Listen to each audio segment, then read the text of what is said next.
Hello student, I am Suman Ghosh. Today I discuss about the enlightenment. I have already discussed about in this chapter part 1, 2, 3 and 4 video. So you move to description box and firstly you learn part 1, 2, 3 and 4 video. Then you will start 5th video. ये इस chapter का last video है और already देखो मैं 4 video discuss कर दिया हूँ. तो लास्ट वीडियो में क्या बोल रही है चलो देखते हैं. द एनलाइटमेंट यानी कि प्रबोधन के बारे में डिस्कस कर रही है. प्रबोधन क्या है? देखो प्रबोधन वही है कि साइंस के थ्रू अंधविश्वास से बाहर निकलना. जैसे पुनर्जागरण तुम लोग रेनेसांस पढ़े हो पुनर्जागरण. ऐसे ही देखो एनलाइटमेंट यानी कि अंधविश्वास से बाहर निकलना. ये देखो ये एनलाइटमेंट यानी कि अंधविश्वास से साइंस के थ्रू बाहर निकलने का ये तरीका फर्स्ट आया था 18th सेंचुरी में. ये फर्स्ट आया था 18th सेंचुरी में. अब देखो ये फर्स्ट आने के बाद but this was only possible science was not forced वो before any power in authority. ये बता रही है कि साइंस के थ्रू अंधविश्वास से बाहर निकल सकते हो. और ये जो सेंट्रल ऑथोरिटी है, चर्च का जो सेंट्रल ऑथोरिटी है, ये तुम सेंट्रल ऑथोरिटी से भी विरोध जा सकते हो साइंस के थ्रू. अब देखो इसका साथ किसने किसने दिए हैं यानी कि एनलाइटमेंट का यानी कि साइंस के थ्रू अंधविश्वास से बाहर निकलने का जो तरीका है वो किसने किसने बनाए हैं या सपोर्ट किसने किसने किए हैं. देखो the French philosophers played an important role in developing the ideas of enlightenment. बहुत फ्रेंच फिलोसोफर लोगों ने साथ दिया था यानी कि सपोर्ट किया है एनलाइटमेंट को यानी कि साइंस के थ्रू अंधविश्वास से बाहर निकलने का जो तरीका है इसी को. जैसे देखो वोल्टायर ने सपोर्ट किए हैं. Diderot and equally important were Scottish philosopher David Hume भी सपोर्ट किए हैं. एडम स्मिथ, देखो एडम स्मिथ इस जगह में है. एडम स्मिथ को फादर ऑफ इकोनॉमी कहा जाता है. ये एक इकोनॉमिस्ट है. एडम स्मिथ भी साथ दिए हैं. एडम स्मिथ एक फ्रेंच फिलोसोफर है. इन्होंने भी एनलाइटमेंट का साथ दिया है यानी कि साइंस के थ्रू अंधविश्वास से बाहर निकलने का तरीका बताए हैं. और किसने साथ दिया? देखो और एक फिलोसोफर है इमानुएल कांट ने भी साथ दिए हैं. अब देखो द कॉन्सेप्ट ऑफ प्रोग्रेस. अब देखो ये सब कुछ होने के बाद ये सभी लोगों ने डिस्कस किए साइंस के बारे में यानी कि साइंस के थ्रू अंधविश्वास से बाहर निकलने के बारे में. जैसे देखो गूगल में तुम लोग देखते हो एनसाइक्लोपीडिया जैसा है, ऐसे ही देखो एक एनसाइक्लोपीडिया बन गया है. ये एनसाइक्लोपीडिया मतलब इस जगह में सब कुछ मिल जाता है. साइंस के थ्रू कैसे अंधविश्वास से बाहर निकलने का तरीका, इसी एक एनसाइक्लोपीडिया बन गया है यानी कि जिस जगह से सब कुछ मिल जाता है. जैसे गूगल में तुम लोग सर्च करते हो तो एनसाइक्लोपीडिया में सब कुछ तुम लोगों को अवेलेबल इन्फॉर्मेशन मिल जाता है. तो इस जगह में भी ऐसा ही हुआ था. द कॉन्सेप्ट ऑफ प्रोग्रेस यानी कि डेवलपमेंट. तो देखो प्रोग्रेस यानी कि डेवलपमेंट कैसे हुआ है. The enlightenment thinkers believed world progress with the passage of time. इस टाइम में ये एनलाइटमेंट थिंकर यानी कि एनलाइटमेंट में विश्वास जिन लोगों ने करते हैं इन लोगों ने बता रही है कैसे अंधविश्वास से बाहर निकलने का तरीका इन लोगों ने बताई है. और देखो कांट ने क्या बता रही है. इमानुएल कांट जो एक फिलोसोफर है, तुम लोगों को तो बताया हो French philosopher Immanuel Kant. The meaning of progress not that human will be more contented and happy because contentness and happiness are possible in any era in history. ये बता रही है हिस्ट्री में ये पॉसिबल है कि तुम साइंस के थ्रू चलो तो अंधविश्वास से बाहर निकल सकते हो, मतलब बाहर आ सकते हो. और उन्होंने क्या बताया देखो he said the true parameter of progress was growth, human freedom and multiple choice. अब देखो ये सभी ह्यूमन के ऊपर डिपेंड है. ह्यूमन को फ्रीडम तभी मिल सकता है जब ह्यूमन ओन बिलीफ यानी कि अपने ऊपर बिलीव ज़्यादा करेंगे और साइंस के थ्रू चलेंगे. और यानी कि देखो अपने बात पर विश्वास करना होगा पहले, किसी दूसरे की बात पर नहीं. और देखो modern age in more advanced because human enjoy more freedom than ever before and because they have more lifestyle choice. अब देखो मॉडर्न एज में ज़्यादा डेवलपमेंट हुआ है, मॉडर्न एज में एडवांस हुआ है यानी कि ज़्यादा डेवलपमेंट हुआ है. इस कारण के लिए डेवलपमेंट हुआ है क्योंकि लाइफस्टाइल का चेंज हुआ है. और देखो और सभी इंडिविजुअली सभी अपना अपना चॉइस है वो करने सीखा है. इसी कारण के लिए मॉडर्न टाइम में ज़्यादा डेवलपमेंट हुआ है. सेकेंड पॉइंट क्या है देखो द एज ऑफ रीजन. ये सब कुछ का रीज़न यानी कि कारण क्या है.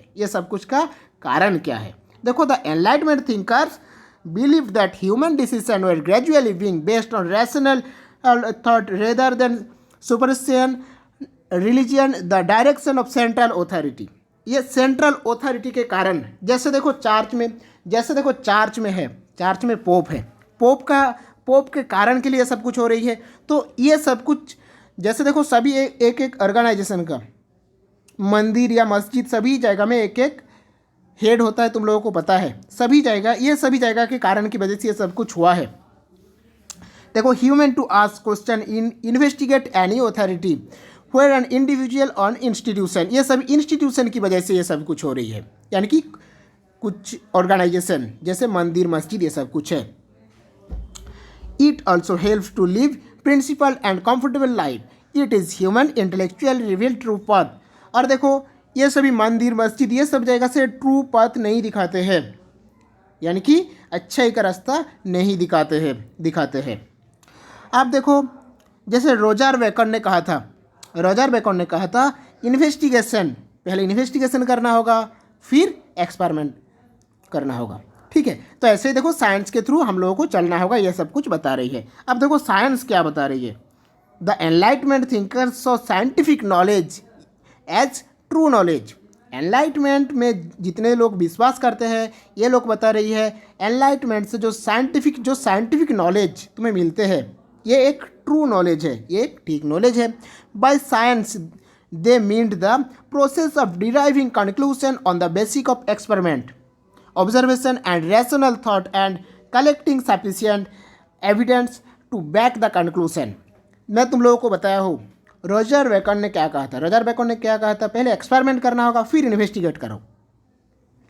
ऐसा ही बात है, साइंस में भी ऐसा ही बात बता रही है। तुम कंक्लूजन में तभी पहुंच सकते हो अगर तुम एक्सपेरिमेंट, ऑब्जर्वेशन ये सब कुछ करने के बाद ही पहुंच सकते हो। They did not accept divine spiritual event, they believe the method of science powerful enjoy to understand everything in world. अब देखो साइंस क्या बता रही है, तुम वर्ल्ड को समझ सकते हो, साइंस के थ्रू तुम वर्ल्ड को समझ सकते हो। It did not require any religious, ये देखो किसी धर्म के लिए नहीं है कि ये धर्म के लोग ज़्यादा समझ पाएंगे, ये धर्म के लोग साइंस कुछ कम समझ पाएंगे, ऐसा कुछ बात ही नहीं है। In ancient time during middle age knowledge was seen as systematically classifying things. The Enlightenment scientist said knowledge was not making listed based on certain characteristics and things. अब देखो ये characteristics के ऊपर भी डिपेंड नहीं है, They gave greater important questions like why and how things were the way they were. They believed knowledge would help developing new technologies that would make life more comfortable. अगर new technology use होगा तभी life और ज़्यादा comfortable बन सकता है, ये science बता रही है। अब देखो साइंस वर्सेस रिलीजन, साइंस और धर्म के विरोध। साइंस और धर्म क्या है, देखो साइंस और धर्म क्या है। The supporters of enlightenment field, अब एनलाइटमेंट में जो लोग सपोर्ट करते हैं वो लोग क्या बोल रही है, और जो लोग धर्म में सपोर्ट करते हैं वो लोग क्या बोल रही है। देखो जो लोग एनलाइटमेंट में सपोर्ट करते हैं, देखो the supporters of enlightenment felt that religion enslaved humans and made them superstitious and scared. They said religion led to bloodshed and war. अब देखो धर्म क्या करते हैं, हम लोगों को धर्म क्या करते हैं, ज़्यादा युद्ध करते हैं, यानी कि एक दूसरे के विरोध ले जा सकते हैं धर्म ने, और ब्लड सेड यानी कि बहुत ज़्यादा खून भी बहते हैं। They were mainly opposed to the monopoly of Catholic church. ये साइंस क्या कर रही है, ओप्स यानी कि विरोध कर रही है कैथलिक चर्च का, साइंस विरोध कर रही है कैथलिक चर्च का, यानी कि चर्च में जो पोप लोग रहते हैं उन लोगों का विरोध कर रही है। और साइंस क्या बता रही है, देखो said that authority of the church was that made human believe to miracle stories told by priest, not their own reasoning power. ये सब कुछ अपने reasoning power से नहीं होता है। It made people the puppet to the priest. Most enlightenment thinkers were not artists. अब देखो ये लोग बता रही है पंडित लोग मंदिर में रहने वाले हैं, लोग रहने वाले हैं मंदिर में, ये लोग जो कुछ बताते हैं ये सत्य होगा, यानी कि ये ट्रू होगा, ऐसा बात नहीं है, ठीक है। देखो there purpose was a find a independent and scientific basic God. तुम एक इंडिपेंडेंट और साइंटिफिक बेसिक भगवान को मान सकते हो। अगर साइंटिफिक बेस पर कुछ भगवान को देखे हो तो उसे मान सकते हो, ठीक है। लेकिन कुछ इन्वेस्टिगेट करना होगा, एक्सपेरिमेंट करना होगा, तभी तुम बता सकते हो। बात यही है। They feared and atheism would make people amoral and unethical. बात क्या है, लेकिन कोई तो जो पूजा करते हैं मंदिर में, उन लोगों के तो खिलाफ कोई नहीं जा सकते। फियर्ड यानी कि डरते हैं ज़्यादातर लोग। They said the knowledge of world gained through science evidence of greatness of God, science greatness of God the creator, but they did not want their God and religion to be taken over by priest or any other system institution। तो इस जगह में क्या बता रही है, देखो भगवान ये सब कुछ बनाए हैं, भगवान ये सब कुछ क्रिएट किए हैं, ये सब कुछ तुम साइंस के थ्रू जान सकते हो पूरा वर्ल्ड के बारे में। आप देखो फ्रीडम में क्या बता रही है, फ्रीडम यानी कि स्वतंत्रता। स्वतंत्रता में क्या बता रही है, देखो the supporters of enlightenment had abiding faith and individual freedom. सभी लोगों को इंडिविजुअल फ्रीडम चाहिए, faith in individual freedom. They said no law should be passed without people consent. अगर कुछ भी कानून पास करवाना है तो सबसे पहले किसे ज़रूरत है, पीपल यानी कि हम सभी लोगों का परमिशन जरूरी है। That's why they were roast all kind of slavery. और ये देखो गुलामी का विरोध भी किए हैं।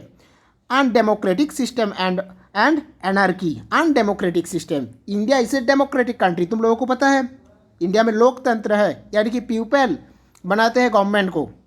तो उसी टाइम अनडेमोक्रेटिक था, यानी कि अंधविश्वास में था, अनडेमोक्रेटिक, कुछ डेमोक्रेटिक नहीं था। जैसे देखो पोप लोग जो कुछ बताते हैं सभी लोग मानते हैं, लेकिन इस टाइम में ऐसा होता है क्या, सभी लोग जिसे वोट डालते हैं, सभी लोग जिससे वोट डालते हैं वही बनते हैं पीएम सीएम ये सब कुछ, ठीक है। देखो however despite their belief many enlightenment thinkers become close friend and advisers autocratic rulers. उसी टाइम ऑटोक्रेटिक यानी कि अकेला राज करना, उसी टाइम था अकेला राज करना, लेकिन प्रेजेंट टाइम में ऐसा नहीं है। अब देखो criticism of the enlightenment. Enlightenment का क्रिटिसिज्म यानी कि विरोध भी बहुत लोगों ने किए हैं, एनलाइटमेंट का बहुत लोगों ने विरोध किए हैं। तो क्या कौन कौन विरोध किए हैं और कैसे किसके थ्रू विरोध किए हैं एक बार देख लेते हैं, चलो। When the enlightenment movement towards its peak, industrialization in Europe was leading to the exploitation of nature, increasing pollution, exploitation of laboring classes। अब देखो जिस टाइम एनलाइटमेंट कुछ ज़्यादा चल रहा था, यानी कि साइंस के थ्रू सभी ज़्यादातर लोग चल रही थी, और अंधविश्वास में विश्वास किसी ने भी नहीं किया। उसी टाइम क्या हुआ था, उसी टाइम देखो इंडस्ट्रियलाइजेशन भी ज़्यादा हुआ था, क्योंकि साइंस के थ्रू चल रही है, मतलब तो डेवलपमेंट हो रही है, इंडस्ट्रियलाइजेशन ज़्यादा हुआ था। Exploration of nature, but problem क्या हुआ था, ये नेचर एक्सप्लोरेशनरी यानी कि देखो पर्यावरण कुछ खराब हो गया था। इंक्रीज पॉल्यूशन, पॉल्यूशन ज़्यादा हो गया था। अगर देखो इंडस्ट्री ज़्यादा होगा तो पॉल्यूशन तो ज़्यादा जरूर होगा। Exploration of labouring classes, the political and Havells dispute traditional lifestyle. अब देखो ट्रेडिशनल लाइफस्टाइल में कुछ चेंजेस भी आ गया। जब देखो साइंस के थ्रू ज़्यादातर लोग चलने लगा, तब इंडस्ट्रीज इंक्रीज होने लगा, और ये नेचर के लिए यानी कि एनवायरनमेंट के लिए, तो ये देखो एनवायरनमेंट के लिए तो ये एक प्रॉब्लम है, तो ऐसा एक प्रॉब्लम होने लगा।